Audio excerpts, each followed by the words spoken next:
El llamamiento de Isaías. En el año que murió el rey Isaías, así comienza Isaías el capítulo 6. Pero, ¿qué significa eso? ¿Por qué ese momento fue tan crucial? Hoy quiero llevarles a un viaje espiritual, histórico y profundamente humano. El llamamiento de Isaías.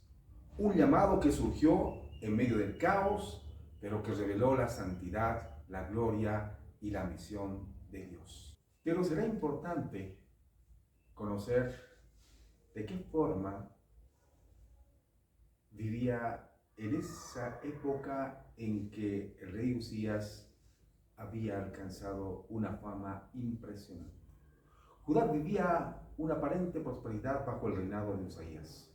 Derrotó enemigos, prosperó económicamente, fue respetado internacionalmente, pero algo se quebró. El orgullo lo llevó a desobedecer a Dios. Y cuando el líder cae, la moral del pueblo se desploma. Judá estaba espiritualmente vacía. Y justo ahí, Dios llama a Isaías. Bajo el reino de Usías, también llamado Azarías, Judá experimentó uno de sus periodos más estables y prósperos desde los días de Salomón.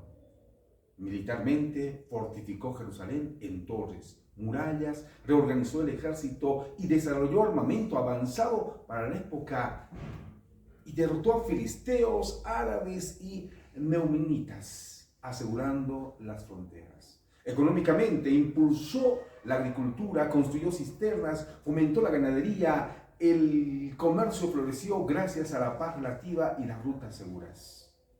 En lo político, su reputación creció más allá de Judá. Fue respetado por naciones vecinas, lo que dio influencia diplomática y estabilidad interna. La prosperidad externa no siempre refleja la salud espiritual interna. El éxito puede enmascarar problemas profundos. Así fue que el rey Usías, cuando precisamente estaba en lo más alto, en lo glorioso de su reino, comete un garrafal error. Asumió un papel que no le correspondía. Quiso él, por estar tan emocionado y tan afanado, y que su orgullo había sido tan, pero tan alto, que él quiso presentarse a Dios a través de una ofrenda. Ocupó el papel que no le corresponde, el de sacerdote. Y precisamente ese fue su gran error. Porque él entró con incienso, entró con la ofrenda y no le agradó a Dios para nada. Ingresó al lugar santísimo. Dios se enojó y castigó a Usías con una lepra que terminó su vida hasta el final de sus días. Murió de esa enfermedad. Y ahí se levantó precisamente Isaías. Cuando el rey, con su orgullo, cayó, el pueblo también cayó. Y ahí Dios levantó a Isaías. Para conocer el llamado de Isaías fue algo así: tener una visión celestial. Isaías ve al Señor sentado en su trono alto y sublime. Serafines lo rodean clamando: Santo, Santo, Santo. Esta triple proclamación no es casual, es la santidad en su máxima expresión. Isaías queda abrumado y en ese momento se ve a sí mismo con claridad. ¡Ay de mí! Soy hombre de labios inmundos, exclamó. La visión de Isaías comienza con una revelación central. Dios está sentado en su trono alto y sublime. Trono alto y sublime simboliza su autoridad suprema y su trascendencia sobre toda la creación. No es un rey, entre otros, sino es el Rey de Reyes. Triple proclamación: Santo, Santo, Santo. En hebreo, la repetición es un recurso para intensificar el significado. 3 veces indica plenitud absoluta. Dios es perfectamente sano en su ser y en sus obras y en sus juicios. Santidad como esencia no es solo un atributo moral, es pureza. sino la total separación de Dios respecto a todo lo creado y todo lo impuro. La santidad es la atmósfera natural de su presencia. Los serafines proclaman: toda la tierra está llena de su gloria. Kadosh en hebreo implica peso, valor, majestad. La gloria de Dios es la manifestación visible y palpable de su carácter y poder. Aunque Isaías ve el trono celestial, la gloria de Dios no está confinada allí. Se extiende y llena a toda su creación. Incluso en medio de la corrupción humana y la idolatría de Judá, la gloria de Dios sigue presente y activa. Esto anticipa la esperanza, la redención y la restauración final. Ante la santidad y la gloria de Dios, Isaías no se compara con otros hombres, sino que se ve a sí mismo a la luz divina. ¡Ay de mí! Esa exclamación es un lamento profético, una confesión de ruina total. Isaías reconoce que no se puede permanecer impune ante la santidad perfecta. Hombre de labios inmundos. Los labios representan el instrumento de su ministerio profético. Reconoce que incluso su herramienta más sagrada está contaminada por el pecado. Los labios, la voz. La verdadera visión de Dios siempre conduce a una verdadera visión de uno mismo. La conciencia del pecado no es para condenar, sino para preparar el corazón para la gracia y la misión. Isaías se presenta a Dios tal cual es, pecador. Él era sacerdote, pero reconocía su pecado. Reconocía que él no estaba como Dios quisiera tenerlo en ese momento. Por eso en su visión un serafín viene y pone el carbón en su boca, y por eso mismo es santificado. Y voló hacia mí uno de los serafines, dice así la palabra de Dios en Isaías 6:7, trayendo en su mano un carbón encendido, tomando del altar con unas tenazas y tocando con él sobre mi boca, dijo: he aquí que esto toco tus labios y es quitada tu culpa y limpia tu pecado.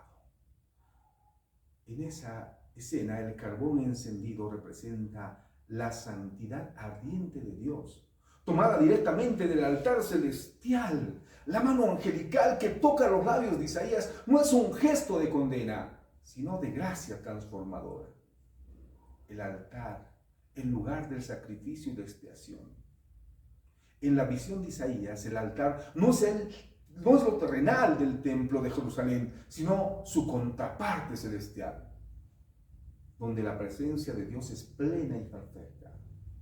En el Antiguo Testamento el altar era el punto de encuentro entre Dios y el hombre, donde se ofrecían sacrificios para expiar el pecado, como lo dice Levítico 4 y Éxodo 29. La visión simboliza el altar celestial que representa la fuente última de expiación anticipada, el sacrificio perfecto de Cristo. Toda purificación y llamado genuino nace en la presencia de Dios, en el lugar donde Él mismo provee el medio para el perdón. El carbón simboliza el fuego purificador que consume la impureza. Es tomado del altar, lo que significa que su poder purificador proviene directamente del sacrificio aceptado por Dios. En la Biblia el fuego es imagen de la santidad de Dios que consume lo impuro. En Malaquías 3:2-3, en Hebreos 12:29 claramente lo dice. El carbón no solo limpia, sino que también consagra, no destruye a Isaías, sino que lo prepara para su misión. El fuego de Dios no es para aniquilar al arrepentido, sino para refinarlo y equiparlo para el servicio. Y los labios son un instrumento de proclamación profética, ahora consagrado de Isaías. Isaías había confesado que era hombre de labios inmundos, reconociendo que incluso su herramienta ministerial estaba contaminada. Dios toca precisamente el área de Isaías. Había identificado como impura, mostrando que la gracia es personal y dirigida. Los labios purificados simbolizan que el profeta ahora puede hablar en nombre de Dios con autoridad y pureza. Antes de proclamar la palabra, el mensajero debe ser transformado por ella. El momento es profundamente personal. Antes de enviar a Isaías, Dios lo limpia. El llamado siempre viene acompañado de la preparación. La visión nos recuerda que no podemos servir con labios impuros. Necesitamos que el fuego de Dios toque nuestra vida para que nuestras palabras lleven su verdad con pureza y poder. La visión no solo revela a Dios, revela al hombre. Isaías confiesa su pecado y entonces un serafín toma un carbón encendido del altar y toca sus labios. Es la limpieza, la purificación. Y esto nos recuerda que toda limpieza viene del altar, del sacrificio. Hoy ese altar es la cruz. Pero toda persona tiene una comisión divina. ¿A quién enviaré? Pregunta a Dios. Isaías responde: heme aquí, envíame a mí. No hay llamado sin misión. Dios nos limpia, comisiona. Y así como Isaías fue enviado a proclamar juicio y salvación, tú y yo también somos llamados, porque cuando Dios nos llama, lo hace con propósito. La frase de Isaías que dice: heme aquí, envíame a mí, refleja una disposición total, sin condiciones ni reservas.